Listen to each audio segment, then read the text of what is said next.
Ladies and gentlemen, let's begin with a simple truth. You will not always feel like doing what is required of you. But the world does not bend for your moods, and neither will your future. Most people fail not because they're incapable, but because they wait for perfect conditions. The right feeling, the motivation that never comes. What they don't realize is this: discipline is the bridge between you and everything you dream of. If you're tired of being stuck in cycles of regret, if you're exhausted by your own potential haunting you, this is your call. Stay till the end, because these 12 lessons won't inspire you, they will awaken you. You're not here to be entertained. You're here to be changed. Desire is seductive. It burns brightly in the mind, filling us with visions of success, freedom, achievement, and fulfillment. It whispers promises to us in the quiet of the night, promises of the body we want, the life we dream of, the legacy we long to leave behind. But desire, on its own, is weak. It flickers with every passing emotion. It fades when the road gets hard. It collapses at the first sign of resistance. And yet, most people live their lives intoxicated by it, mistaking the flame of desire for the fire of transformation. They believe that wanting something badly enough will somehow make it real. But this is one of life's cruelest illusions. Desire without discipline is delusion. You can crave change all you want, but unless you tie that craving to a daily practice, anchored in action and repeated with devotion, nothing will ever happen. The gap between what you want and what you have is not filled with more wishing, more talking, or more dreaming. It is filled with consistent, deliberate effort, the kind that shows up even when you don't feel like it, especially when you don't feel like it. Look around. The world is full of dreamers, people with incredible ideas, brilliant visions, and pure intentions. But most of them will never build anything. Not because they lack talent, not because they aren't smart, but because they never commit to the dull, repetitive, often thankless process of doing the work. Again, discipline is what transforms desire into reality. And discipline is rarely glamorous. It's waking up early when you'd rather sleep in. It's choosing study over distraction. It's showing up to practice when no one's watching. It's saying no to comfort when you know it's quietly eroding your potential. But why do we resist discipline? Because it requires us to confront something painful, the truth about ourselves. The undisciplined mind seeks escape. It wants the rewards of growth without the cost of effort. It loves the fantasy of success more than the discomfort of change. It's easier to stay in the idea of someday than to face the hard path of today. We keep ourselves in limbo, burning with desire, yet never moving. We keep reading about success, talking about change, and planning our breakthroughs. But none of it matters without the grind, without the sweat, without the simple act of doing what must be done. It doesn't matter how inspired you are if you're not consistent. It doesn't matter how badly you want it if you won't do the work. That's why people who are less talented than you, less intelligent than you, even less passionate than you, often get further. Not because they wanted it more, but because they did more. Desire is emotional. It rides the highs and crashes with the lows. It fluctuates with mood and circumstance. But discipline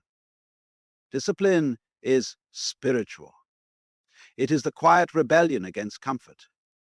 The inner decision to do what you said you would do, long after the feeling in which you said it has faded. and it must be forced, at least at first. You will not naturally become disciplined. You will not magically develop the consistency to show up every day. You must force it. You must wrestle your own mind. You must override your excuses. You must hold yourself accountable, not out of self-hate, but out of self-respect. Discipline is not punishment. It is love expressed through structure. It is the highest form of self-care, not the soft, indulgent kind, but the kind that says, I will not let myself waste away. I will not betray what I know I'm capable of, because ultimately, every day you choose inconsistency. Every time you surrender to excuses, you are making a statement. I don't value the life I want enough to fight for it. That's a hard truth to face, but it's the truth that frees you. If you truly want to change, don't trust your desire. Test it. Place it in the furnace of discipline and see if it survives. Anyone can want something. That's easy. But only a few are willing to do the unglamorous, repetitive, difficult work to bring that want to life. Be one of the few. Discipline may not feel good today, but regret is a lifetime burden. Tie your desire to action. Not just once, not just when it's convenient, but until it becomes who you are. And then you'll stop needing motivation.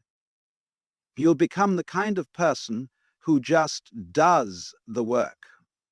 And that person, that version of you, is unstoppable.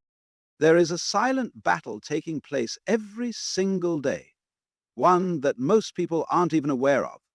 It's not happening out in the world, but deep within you.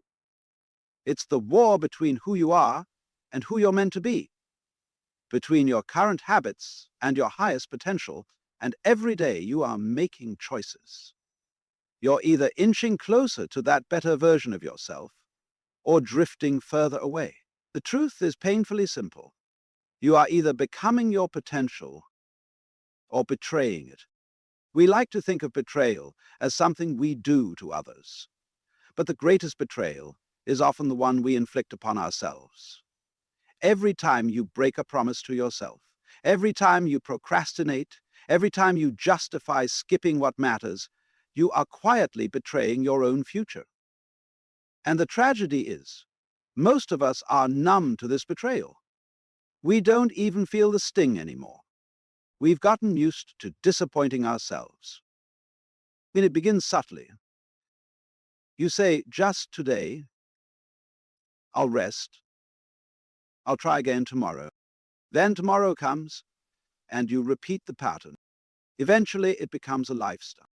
You call it being tired, being busy, being human. But in truth, it is abandonment of your own calling. Your potential doesn't scream, it doesn't beg, it waits. It waits for you to show up. It waits for you to act like you mean what you say. But here's the secret. It doesn't wait forever. There's a window in your life where certain things can be built. A window where the energy is fresh, the hunger is alive, the vision is clear, and that window closes with time. Not because you're incapable later on, but because you've taught yourself, through repetition, that your word to yourself doesn't matter. Every day, whether you act or not, you are casting a vote. If you wake up and follow through with your commitments, no matter how small, you're voting for the person you say you want to become. But if you delay, if you excuse, if you quit, you are voting against that vision. And what's worse is that your subconscious records these votes. You may forget the excuses, but your self-epitome never does. Over time, you stop trusting yourself. You stop believing in your dreams, not because they're impossible, but because deep down you know you won't follow through. And that's where most people give up, not because they've failed, but because they no longer believe they can succeed. You see, your potential is not just a lofty ideal floating in your imagination. It is real, it is practical, it is built with repeated, small decisions. You don't rise to your goals, you fall to your habits. And if your habits are inconsistent, so will your results be. You don't have to be perfect, but you have to be honest. Look at your days, your routines, your actions. Are they aligned with what you claim to want? If someone were to watch you for 30 days, would they believe you're serious about becoming great?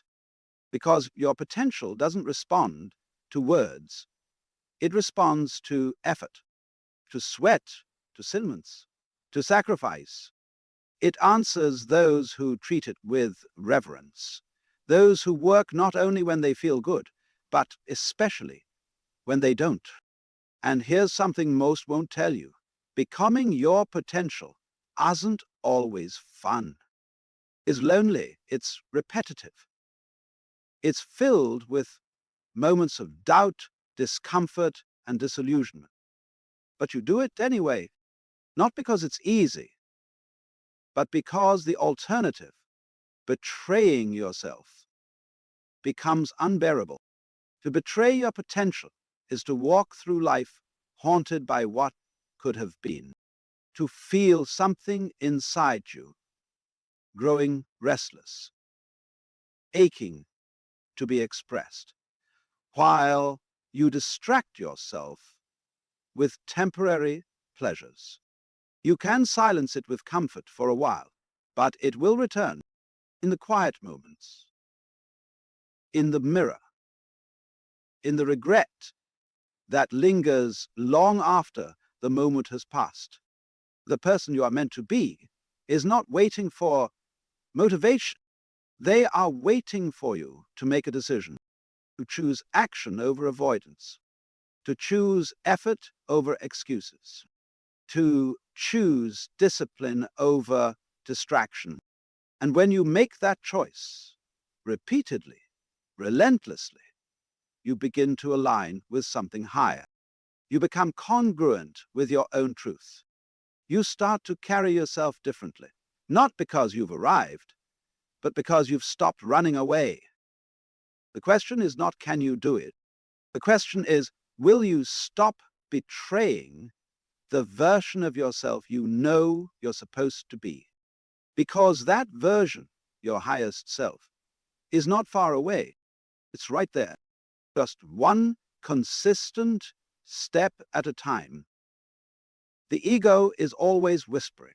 It whispers that you've done enough, that you deserve a break, that comfort is your reward. It urges you to slow down, to coast, to choose what feels good over what is necessary.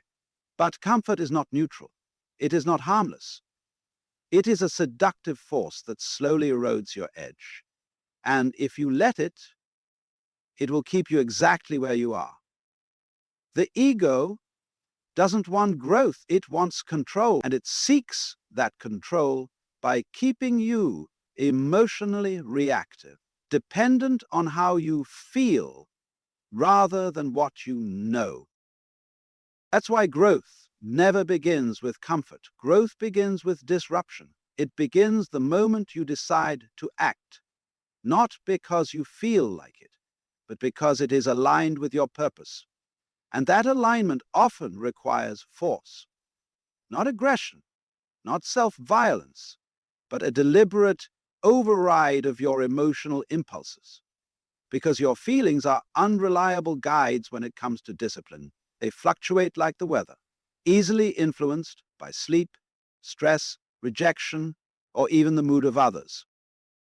If you wait for your emotions to give you permission to move forward, you'll remain trapped in cycles of stagnation. Force, in this context, is not about brutality. It is about choice. It is about waking up and saying, I don't want to, but I will. That moment is sacred. It is where character is carved. Because anyone can act when the conditions are perfect. But it is in those imperfect moments, when the mind resists and the body hesitates, that your decision to move anyway becomes powerful. And this is where momentum is born. In physics, an object at rest stays at rest unless acted upon by an external force. The same applies to your life. If you don't apply deliberate force, you remain still, not because you're incapable, but because you're unwilling to break your own inertia. The ego loves inertia. It thrives in later, in maybe tomorrow, in once I feel ready. But force breaks that illusion. It gets you moving. And once you move, everything changes. Momentum is a secret weapon. It doesn't arrive suddenly. It is built one action at a time, one decision at a time. Force initiates it, but rhythm sustains it. Once you begin, repetition starts to carry you. What felt hard at first begins to feel natural. What once required effort becomes automatic. And that's the gift of consistency. You begin with force, but you end with flow. Yet most people never reach that point. They quit before rhythm can take hold. They give up when it still feels unnatural, when discomfort still screams louder than purpose. But you must understand that the beginning will always require a push. You are moving against your old identity, your habits, your beliefs, your laziness, your fear. It's not supposed to be easy. It's supposed to feel heavy at first. That's the weight of transmission. And you don't lighten that weight by waiting. You lift it repeatedly until it no longer controls you. The ego hates repetition. It craves novelty, variety, stimulation. But mastery lives in the mundane. Excellence is built by those who can endure the boredom of repetition without losing sight of the meaning behind it. Force yourself to show up, not once, not when convenient, but until it becomes part of you, until the effort itself transforms into identity. And when it does, you'll notice a shift. You won't need to force yourself forever. Eventually, what once felt like effort will feel like alignment. You'll begin to act from a deeper place, one that no longer depends on external motivation.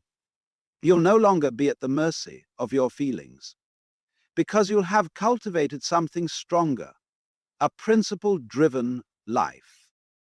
You become unstoppable not when life gets easier, but when you stop needing it to. You become powerful not when you eliminate discomfort, but when you learn to function through it. You don't escape your ego, you discipline it. You don't wait for rhythm, you create it through force. Remember, your feelings may betray you, your mind may resist, but your purpose, your higher self, doesn't care how you feel in the moment. It only cares that you keep showing up. You must act, and act again, and again. Because on the other side of forced action is freedom. Freedom from excuses. Freedom from self-sabotage. Freedom from the false comfort that keeps you stuck. Use force to begin. Let rhythm carry you forward and become the one who moves, no matter what. Most people believe that success is a matter of motivation, that you simply need to feel inspired enough, and from there everything will fall into place. But this is one of the greatest lies you can tell yourself, because motivation is fleeting, it's fragile. It arrives in bursts and disappears just as quickly. If you build your discipline on motivation, you are building a house on sand. The truth is, what you need is not another dose of inspiration. What you need is a system, a structure, a rhythm that doesn't care how you feel, but ensures that you act anyway. Feelings are unreliable. One day you're excited, the next you're tired. One moment you're determined, the next you're distracted. If you allow your emotions to determine your actions, you will live in constant fluctuation, starting strong, stopping midway, restarting again, and never truly finishing. The result is a life lived in circles. No forward movement, just repetition of failure disguised as effort. A system is the antidote to that chaos. It is the container for your commitment. It is the thing that catches you when your feelings falter. And at the core of every system lies a decision. I will do this regardless of how I feel. That decision becomes a boundary, not a restriction, but a liberation from doubt, from hesitation, from emotional inconsistency. Because once the system is in place, the thinking is done, you no longer wake up wondering what to do. You don't negotiate with yourself. You simply execute. And execution, over time, is what builds mastery. This is why consistency feels hard, not because you are incapable, but because you are too emotionally involved in every step of the process. You want to feel motivated before taking action. But the truth is, action often precedes motivation. It is through doing that energy arises. It is through movement that momentum builds. Systems bypass the need for emotional permission. They don't ask, do you feel like it today? They simply say, this is what happens today. Consider the strongest people you admire, not just physically, but mentally, creatively, spiritually.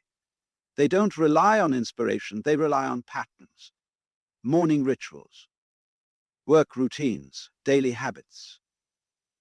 They've learned to structure their lives in such a way that excellence becomes inevitable, not accidental, not occasional, inevitable. Because their systems support their goals even when their feelings do not. This is the mistake many make. They try to become consistent through willpower alone. But willpower is like a battery. It depletes. You cannot expect to perform at your highest every day without structure. Just like a river needs a bank to give it direction, your energy needs a system to give it shape. The question isn't, how can I feel more motivated? It's, how can I build a system that works even when I don't? Oh. Your calendar should reflect your priorities. Your environment should support your focus. Your routine should remove decisions, not add more. Because every decision costs energy. Every time you hesitate, you waste time. Every moment you spend debating whether or not to follow through is a moment you're training yourself to delay. But with a system, there is no debate. There is only action. And as you keep showing up, even on the days you don't want to, something profound happens. You stop waiting for motivation altogether. You stop needing it, because the rhythm of the system begins to carry you. What once felt like a struggle becomes second nature. What once required force begins to feel like flow. Discipline is not about being hard on yourself. It's about being loyal to your future. And systems are how you express that loyalty. They are how you make your goals real. Through repetition, not inspiration. Through daily, often unremarkable, consistent effort. You won't be remembered for how motivated you felt. You'll be remembered for what you built, for the work you did, for the vision you committed to. And none of that comes from emotion. It comes from structure, of waiting to feel ready.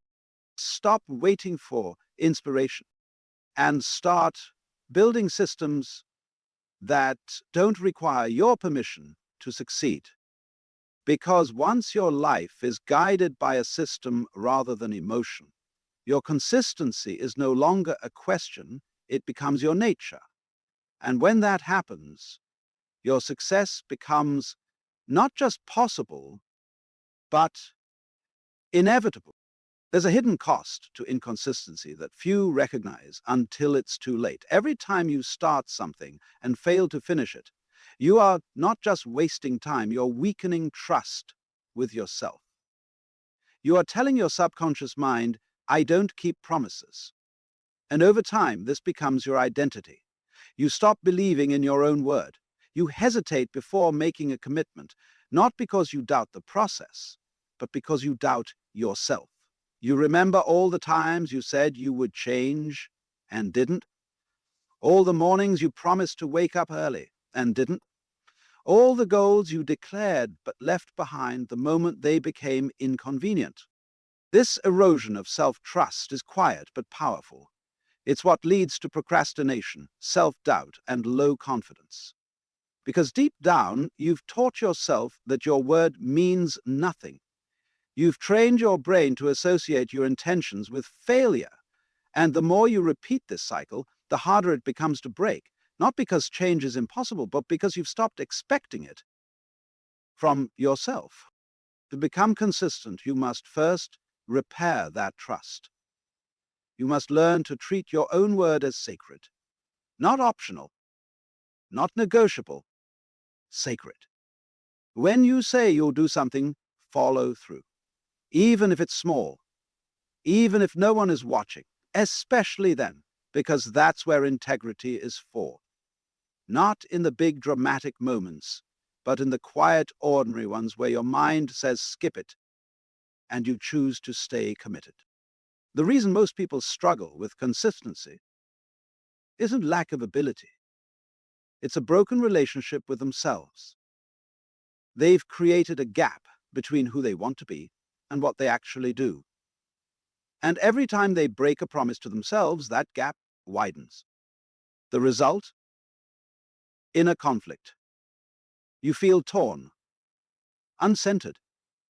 You begin to feel like a fraud. You say you're disciplined, but your actions say otherwise. You say you're focused, but your habits betray that identity. And that internal friction robs you of peace. But here's the truth. That trust can be rebuilt, slowly, steadily, not through massive changes overnight, but through small daily wins. Wake up when you say you will. Write the page you said you'd write. Show up to the workout you promised to do. Not because you're motivated, but because every follow-through is a signal, I keep my word. And when you do that enough times, something incredible happens. You begin to believe yourself again. And once you believe yourself, you no longer need to hype yourself up. You don't need external validation, praise, or reminders. You act because it's who you are. You become the kind of person who finishes what they start. And that is one of the most powerful identities you can build, because from that foundation you can do anything. This is why consistency matters, not just for the results it brings, but for the person it shapes you into. Every consistent action rewrites your self-position. Every routine, every repetition, every quiet act of discipline is a brick in the foundation of your self-trust. And that foundation is what carries you through the hard seasons when life gets messy, when motivation disappears, when everything feels uncertain. Because it's not about being perfect. It's about being reliable. Can you count on yourself? Can you show up even when no one claps for you? Can you keep going when progress is invisible and the rewards are far away? The answer to those questions is built in your daily choices. Not once, not twice, but over time. That's where your power lives. Not in your potential, but in your follow-through. The next time you think of quitting, remember what's at stake. Not just your goals, not just your progress, but your relationship with yourself. Every action is a vote for the person you are becoming, Cast those votes carefully. Cast them consistently. Because one day the results will show, not just in your work, but in your confidence, your peace. That's the reward of consistency. A life built on trust, a self that no longer needs convincing, a future that is no longer vague but inevitable. All because you chose to keep showing up, not when it was easy, but especially when it wasn't. There is a quiet strength in those who move forward regardless of the chaos around them. They aren't loud. They don't announce their plans. They don't broadcast their struggle. But every day they make the choice to keep going. What makes these people different isn't talent or luck. It's consistency. It's their ability to keep showing up when nothing seems to be happening. It's their willingness to stay the course when progress is invisible and the world offers no applause. And that's the real test. Not how you perform when things are going well, but how you persist when it feels like nothing is working. This is where most people give up, not in moments of failure, but in moments of silence, in those long stretches where effort doesn't seem to bring reward, where you wake up, do the work, and still feel like you're in the same place. That's when doubt creeps in. That's when people start to think, maybe this isn't worth it. Maybe I'm not cut out for this. But what they fail to understand is that consistency has a delayed reward. Like seeds planted underground, the work grows in darkness before it ever breaks the surface. You don't see the roots, but they're forming. You don't feel the change, but it's happening. Growth is often invisible in the moment. It doesn't shout, it doesn't show off, but it compounds. Every act of discipline stacks on top of the one before it. Every repetition, every quiet effort, every time you push through the discomfort, it all builds, slowly, quietly, powerfully. One day, something clicks, not because of some miracle, but because of momentum. You've done the work for so long that it begins to carry you. People call it overnight success, but they didn't see the 1,000 mornings you rose before the sun. They didn't witness the nights you worked when no one else did. They didn't feel the loneliness of staying true to a path others abandoned. That's the price of consistency. It often feels thankless until it becomes undeniable. Most of the world is chasing quick results, instant gratification. They want the glory without the grind. But those who truly master something, whether it's a craft, a purpose, or themselves, understand that progress is a slow burn. They know that the process is sacred even when it's quiet. You don't need massive wins every day. You need rhythm. You need to build a life where showing up is automatic, where commitment isn't based on mood, but on values. That's what consistency creates. It rewires your relationship with time. It teaches you patience, not as passivity, but as power. Because once you no longer require immediate results to stay committed, you become unstoppable. There's a moment in every journey when no one believes in you, when the numbers don't move, when the results don't reflect the effort. That moment is your test. It's not the world that needs to believe in you. It's you. Can you stay faithful to the process, even when it feels like it's failing you? Can you be loyal to your vision, not because it's paying off right now, but because it's who you are? Consistency is how you answer that question, not with emotion, but with repetition. You keep going. You keep working. You stay disciplined not because it's glamorous, but because it's necessary. The moment you understand this, everything changes. You stop chasing motivation and start creating identity. You become the kind of person who doesn't need to see proof every day to keep moving forward. This is how breakthroughs happen, not through random luck, but through relentless effort, through the willingness to endure silence, boredom, frustration, and doubt, and still keep going. Because you've decided that your growth is not up for debate, that your future is not a matter of chance, but of discipline. If it feels like nothing is working right now, good. That means you're in the middle of it. That means you're exactly where most people quit, and exactly where you have the chance to become different. Let the silence test you. Let the lack of applause strengthen your focus.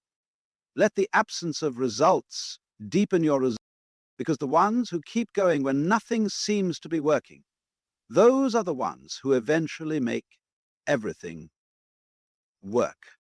Consistency is not about perfection, nor is it about constant excitement or endless motivation. It is about showing up over and over when it's hard, when it's boring, when it's lonely, when the world isn't watching.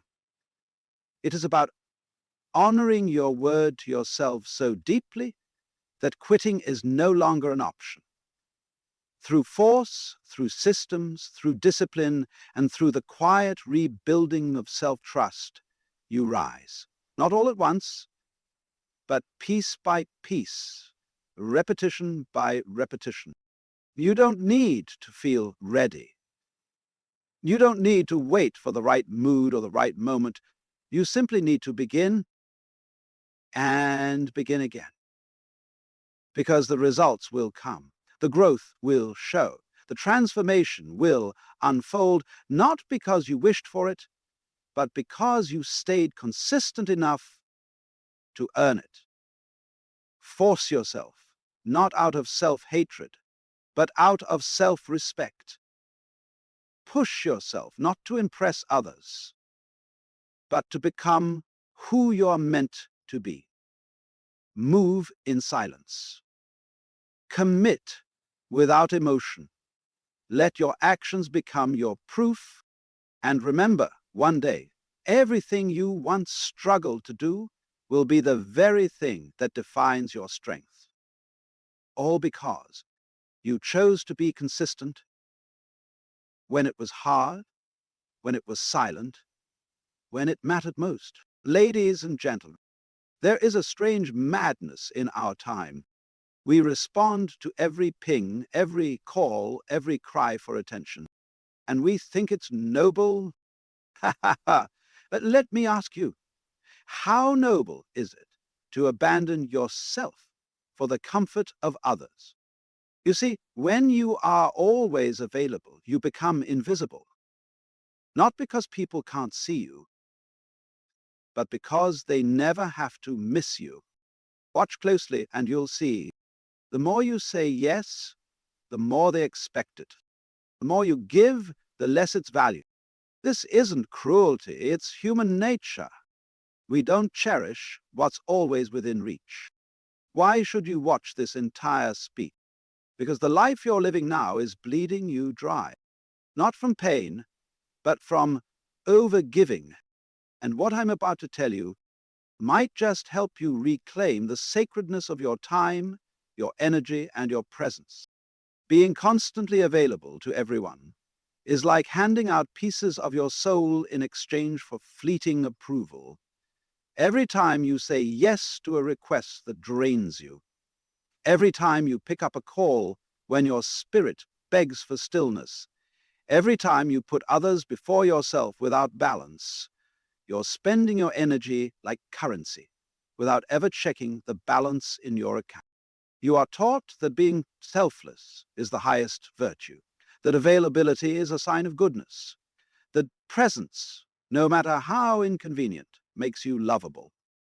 But this teaching is flawed, not because kindness is wrong, but because unchecked kindness becomes self-destruction. What use is your light if you burn out trying to be a lamp for everyone? Imagine waking up every day with a full tank of energy. This energy is not just physical. It's emotional, spiritual, mental. And as the day unfolds, people come knocking at your door. Some need comfort, some want your attention, some demand your validation, and most days, without hesitation, you open the door to all of them. You pour from your cup endlessly, believing you're doing the right thing. But here's the bitter truth. Most of the world isn't knocking because they respect you. They knock because they know the door is always open. They don't come with gratitude. They come with expectation. They don't see you as sacred. They see you as serviceable. You are not a public utility. You are a soul. Your energy is your life force. And every time you allow yourself to be pulled, interrupted, or emotionally drained by someone who hasn't earned access to your inner world, you are spending that life force without return. In economic terms, it's like giving away money for nothing. Worse still, doing it so frequently that you forget how much your time is actually worth. Now ask yourself this. If energy is currency, where are you investing it? Are you investing it into growth, peace, self-discovery, creativity? Or are you throwing it into black holes of endless conversations, meaningless engagements, people who do not listen, and places that drain your spirit? It's no wonder so many people feel empty by the end of the day. They've given away their energy without reflection. And the saddest part, they think that being exhausted makes them good. That being depleted is proof they were kind. But exhaustion is not kindness. Exhaustion is mismanagement. And mismanagement of your energy leads to a poverty of the soul. Being less available doesn't mean you love less. It means you love wisely. It means you value your time enough not to sell it cheap. It means you recognize that what you offer, your presence, your insight, your care, is precious. And anything precious should be guarded. A river doesn't flow to every village. A fire doesn't warm every stranger. Nature itself teaches this law of selectivity. The sun rises and sets. It doesn't shine 24 hours a day. There's a rhythm to true power, and that rhythm includes pulling back. You must learn to reserve your presence. Make it something sacred, something intentional. Let others meet the quietness of your absence. Let them realize the weight of your silence, because only then will they understand the depth of your presence. There is nothing noble about being over-accessible. People begin to take you for granted, and slowly your value fades, not because you've changed, but because your availability has diluted your essence. Think of it like perfume. A rare scent catches attention, but pour it everywhere, and it becomes background noise. So yes, your energy is currency. And in a world obsessed with attention, those who learn to withdraw wisely become powerful. They become mysterious, respected, remembered, not because they shouted for recognition, but because their silence spoke louder than noise. When you start to protect your energy, you begin to attract only what aligns with it. The wrong people, the wrong situations, they fall away naturally. They can no longer feed off your endless availability. And that is when you begin to grow. You do not owe anyone unlimited access to you. Your presence is a gift, not a guarantee. Start treating it that way. Saying no is often misunderstood. It's painted as rude, selfish, or cold. From an early age, many are taught to comply, to please, to make space for others at the cost of their own space. But what if this teaching, noble as it may appear, is quietly destroying your sense of self? What if saying yes to everyone is not compassion, but self-abandonment dressed in politeness? The truth is, boundaries are not walls meant to shut the world out. They are gates, intelligently opened or closed based on who or what serves your growth. Boundaries are not a form of rejection. They are a declaration of value, your value. They are how you let the world know that you are not available for chaos, manipulation, or anything that pulls you away from your peace. We live in a world that often measures kindness by how accessible you are. If you answer every call, you're considered loyal. If you show up for everyone, no matter how you're feeling, you're praised. But here's the hidden danger. The more you give without limit, the more others expect without gratitude. And slowly, without realizing it, your life becomes a reaction to their needs, not a response to your purpose. A life without boundaries is like a house without doors. Anyone can walk in, track mud across the floor, move your furniture, leave a mess and exit without accountability. And you're left cleaning up after the damage, wondering why you feel so exhausted, so misunderstood, so unseen. You cannot blame others for crossing lines you never drew. Respect isn't given freely. It is taught by how you treat yourself. When you begin to say no, not out of anger, but out of clarity, something powerful happens. The people who truly care about you will adjust and maybe even admire your strength. The ones who only benefited from your lack of boundaries will fall away. This is not loss. It is alignment. You're no longer orbiting around others' expectations. You're standing in your own gravity. A sacred no is a mirror. It reflects your self-worth. It tells the world that you understand the value of your time, your energy, your peace. It draws a line and says, I am willing to give, but not to be drained. And the more you live in that awareness, the more your life begins to reflect what truly matters. Many people fear boundaries because they think they lead to isolation. But that's a misunderstanding. Boundaries don't push people away.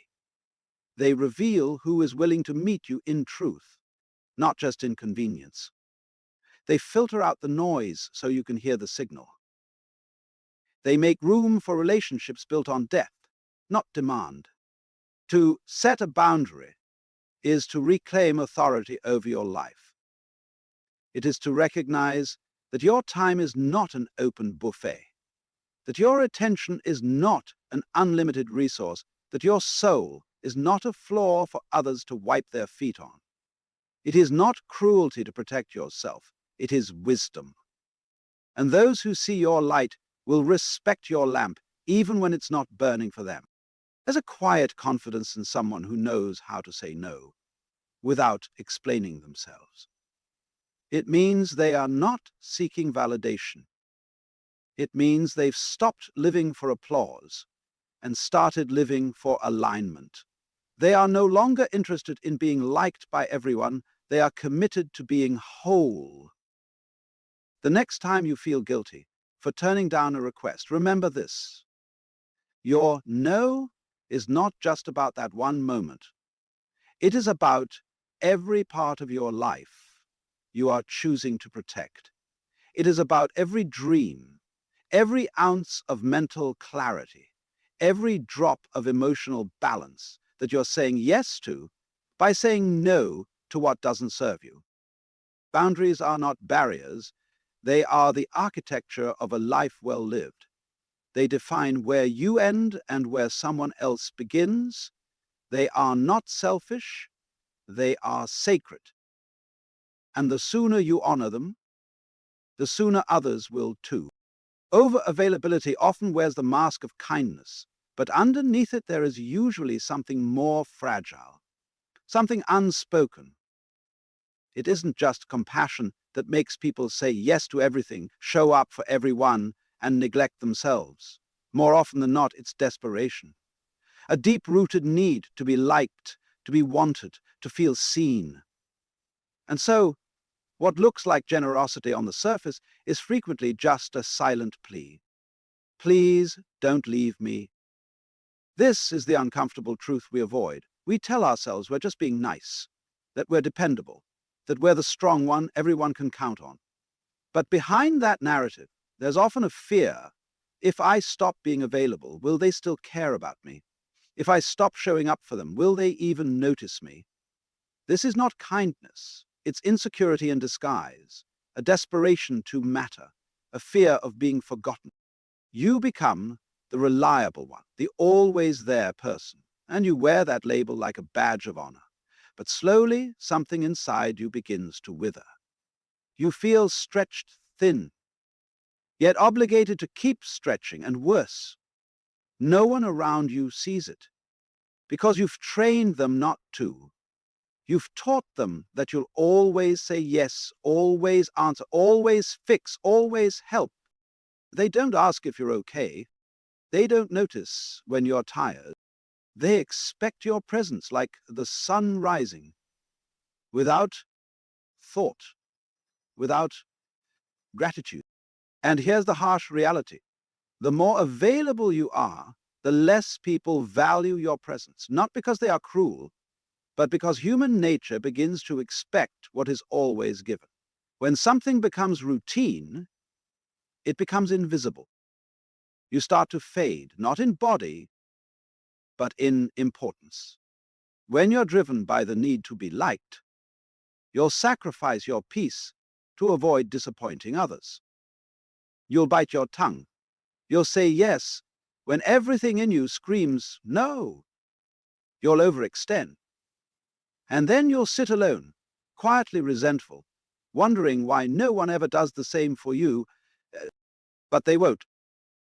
Not because they're unkind, but because you've built a world where your needs are secondary, where your silence is mistaken for satisfaction, where your availability is interpreted as consent to be used. This is the cycle of quiet desperation. The more you try to please, the more you vanish. You lose your voice in the noise of others' expectations. You forget how to say, I can't, or not today, or I need space, because you're afraid those words might cost you a connection. But if a connection requires you to shrink, to abandon yourself, to constantly perform, then it is not a connection. It is a perform, a role, a costume. There is nothing loving about abandoning yourself. Real love, true connection, is built on honesty. It respects boundaries. It doesn't punish absence. It doesn't demand you to be present at the cost of your own well-being.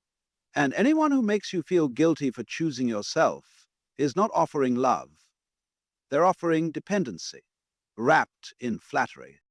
When you start to peel back the layers of your over-availability, you may find wounds that go deep, childhood wounds, abandonment fears, a belief that your worth is conditional, that you must earn love through sacrifice, that you must perform to belong. But healing begins the moment you question this belief, the moment you say, what if I don't have to be everything to everyone? What if being loved isn't something I need to earn through exhaustion? Imagine a version of yourself that shows up because you want to, not because you have to. A version that gives without draining, that says yes from fullness, not fear. That version of you doesn't chase validation. They don't seek worth in overcommitment. They understand something powerful. Their presence is already enough.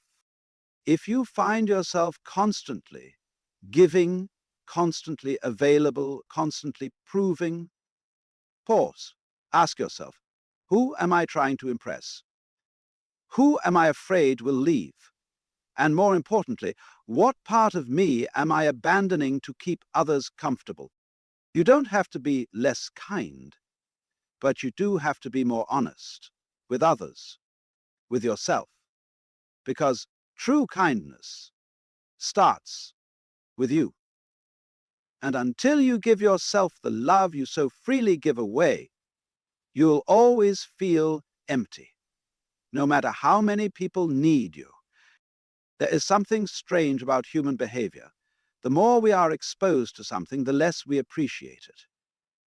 What is always available becomes background noise. What is constant is often ignored. And this truth applies deeply to your presence. When you're always there for others, always reachable, always ready to give or listen or fix, your presence begins to lose its weight. Not because you're less valuable, but because your availability makes your energy feel less sacred. Presence has power, but only when it's respected, and it's hard to respect what is never missed. Most people don't realize that when they constantly make themselves available, physically, emotionally, mentally, they are slowly making their presence forgettable. You could be the wisest, kindest, most thoughtful person in the room, but if you are always there, always giving, always ready, people begin to expect you, not appreciate you. You shift from being a gift to being a guarantee. And no one treasures a guarantee. Scarcity makes things precious. A sunrise is beautiful because it only comes once a day. A deep conversation means more when it doesn't happen all the time. Likewise, your presence, when given with intention and depth, can shape lives, inspire reflection, and build meaningful connections, but only if it is not diluted by constant exposure. Look at how some people command a room with few words. It's not because they speak often, it's because they speak rarely and with purpose. Look at how deeply we miss someone who steps away for a while. How much more we listen when they return. When you are not always available, when you retreat intentionally, people begin to lean in when you do show up. They pay attention. They remember. You are no longer a sound in the background. You become a voice that carries weight. This is not about playing games or withholding love. It's about understanding energy. Your presence is not an unlimited resource. You need space to recharge, to reflect, to return to yourself. And when you take that space, your presence becomes rich. It carries insight, clarity, freshness. It feels alive rather than drained. It begins to feed others because it is coming from a place of fullness, not obligation. Many people give themselves away because they fear being forgotten. They think that being seen requires being constantly seen, that they must remind the world of their worth through visibility. But true influence doesn't come from how often you appear. It comes from the impact you leave behind when you do. Absence is not weakness. It's a tool. When used with care, it creates longing. It creates space for appreciation. It allows others to reflect on your value, to notice the difference between when you're present and when you're not. And that difference is where respect begins. There is a difference between being needed and being respected. When you're always available, people may need you, but that need doesn't always translate into reverence. It might just be convenience. But when you are selectively present, when you give from a place of self-awareness and balance, your presence begins to shape the emotional landscape of the people around you. You stop being a convenience and start being a force. You have to trust that stepping back will not erase you. It will define you. It will allow your energy to settle, your thoughts to deepen, and your value to rise. Not just in your own eyes, but in the eyes of those who truly matter. Let people wonder where you went. Let them sit in the silence you leave behind. Let them feel the shift when your voice is no longer part of every moment. This is not abandonment. It's a return to balance. It's the art of moving intentionally through life, not reacting to every pull, every call, every need that reaches out to you. Because you are not meant to be a constant echo in everyone's world. You are meant to be a presence that leaves a lasting imprint. And for that to happen, you must learn to step away, to say no, to go silent, not to punish, but to protect, not to disappear, but to become more powerful in your reappearance. Remember, the sun doesn't shine all day long, but when it does, it gives life to everything. Be like that. Not constant, but essential. Not always available, but deeply remembered. When you stop being constantly available, you begin to discover something profound. The people who truly value you don't disappear. They don't punish you for choosing rest. They don't withdraw their affection when you draw boundaries. Instead, they adapt. They respect the space you need, and they meet you with patience. They understand that presence should never be demanded. It should be invited and offered freely. But when you begin to set limits, something revealing happens. The ones who are only there for what you gave them, not for who you are, begin to show their true colors. They grow distant. They become irritated. They may guilt trip you, question your loyalty, or accuse you of being selfish, not because you've changed, but because you've stopped playing a role that served them. That role of always being available, always answering, always rescuing, was never about mutual connection. It was about control and convenience.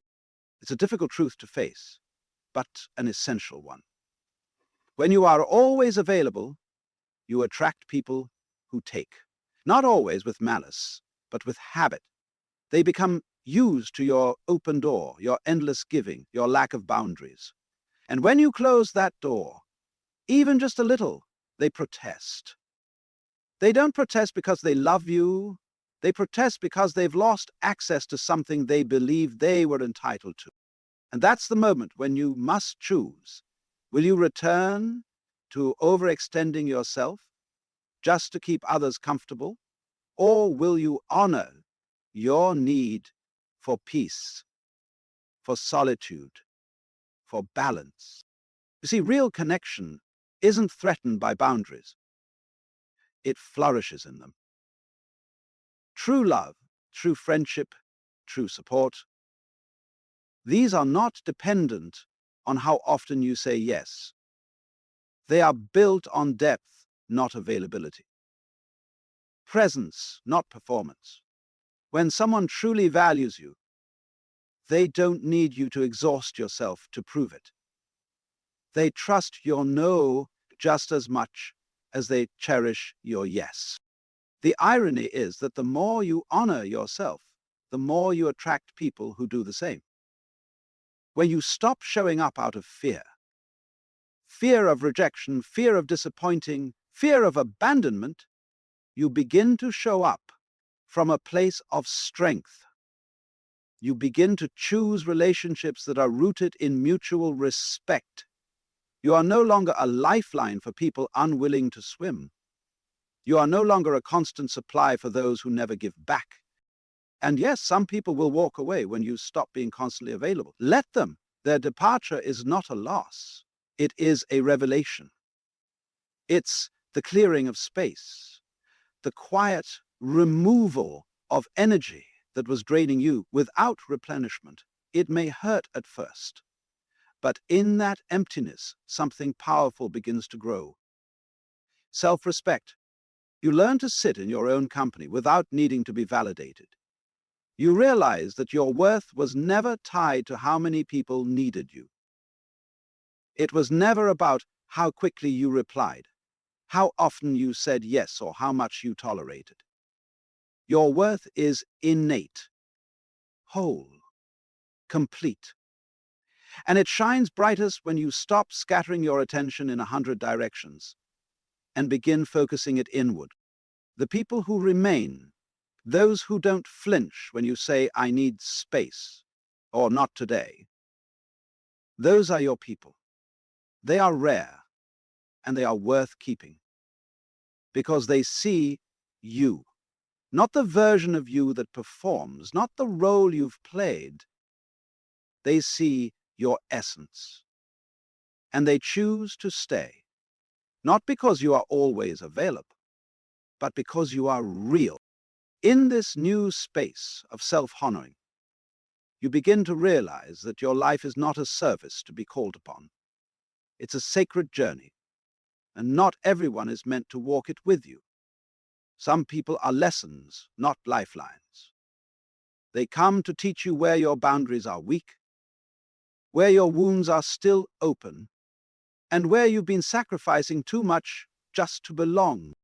Let them teach you, and then let them go. The more you pull back from over-availability, the more your life aligns with truth, with authenticity, with peace.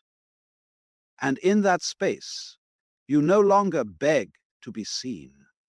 You no longer chase connection. You become the kind of presence that is not just noticed, but deeply respected. And that kind of presence doesn't have to be everywhere to be felt. It just has to be real. Imagine a life where your energy is directed, not scattered, where your days are not dictated by the constant demands of others, but shaped by a deeper sense of intention. This is what begins to unfold when you stop being endlessly available to everyone. You reclaim your time, your space, and more importantly, your power. When you're always accessible, you exist in a reactive state. You're constantly responding messages, calls, invitations, needs, emergencies that aren't yours to fix. And in doing so, you abandon the most vital parts of your life, your vision, your growth, your creativity, your peace. The more you say yes to distractions, the more you say no to yourself. But when you begin to limit your availability, something remarkable happens. Silence enters your life not as loneliness, but as clarity. You begin to hear your own thoughts again. You begin to move with purpose instead of pressure. And for perhaps the first time, your life stops spinning around others and starts revolving around what truly matters. This isn't selfishness, it's alignment. A tree does not apologize for rooting itself deeply before reaching for the sky.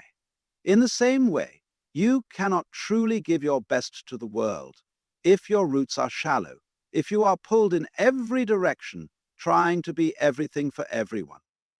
Growth, real growth, requires focus, and focus requires boundaries.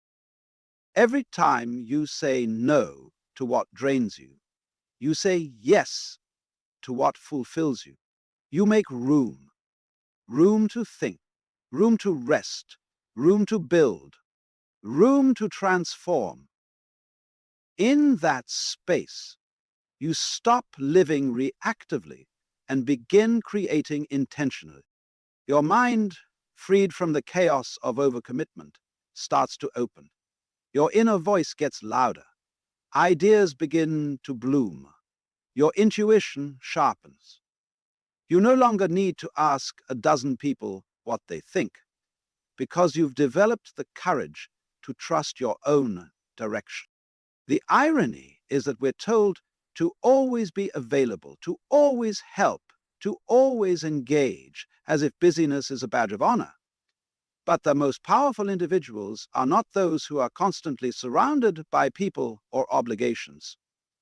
They are those who protect their energy like gold. They understand that attention is a form of currency, and they spend it wisely. When you stop being available to everything, you begin to invest in what's essential. You start waking up with intention.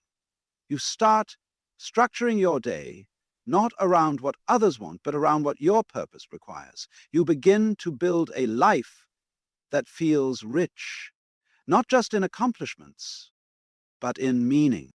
and people notice. They feel the difference in your presence. You're no longer drained, distracted, or desperate to please. You become calm, clear, and grounded. You listen more deeply. You speak with conviction. You show up fully. Not often, but meaningfully. This is where true power lies, not in being everywhere, but in being exactly where you are meant to be. But here's the deeper gift. As you withdraw from the noise, you begin to see life more vividly. You notice what you overlooked before. The small joys, the subtle synchronicities, the way everything starts to connect when you're no longer scattering your soul across 1,000 empty conversations. You realize that solitude isn't absence, it's amplification. It doesn't diminish you, it concentrates you. It doesn't isolate you, it refines you. And out of that stillness emerges a version of you that no longer needs to prove, chase, or explain. You become someone who moves with quiet certainty, who creates from fullness, who loves from overflow. Step back. Detach. Don't be everywhere. Don't answer everything. Let go of the guilt. Let go of the fear that the world will forget you. It won't. The right people will wait. The right opportunities will remain. The right path will stay open. Because when you live with intention, your absence becomes just as powerful as your presence. And that, in the end, is the real transformation. Not just being seen, but being remembered for how you showed up, not how often. Now ask yourself, what is your energy worth? You were not born to be constantly summoned, endlessly drained, or silently resented for the boundaries you never set. You were born to live deeply, love intentionally, and move with clarity. The more available you make yourself to everything and everyone, the further you drift from what truly matters. Your peace, your purpose, your power. Let those who vanish when you set limits disappear. Let those who stay when you choose yourself become your circle. And above all, let your life be led not by obligation, but by alignment. You don't need to prove your worth by over-giving. But presence, when offered from fullness, is more powerful than 1,000 empty yeses. Protect your time, honor your space, and remember this: you are not here to be everything to everyone. You are here to become whole to yourself.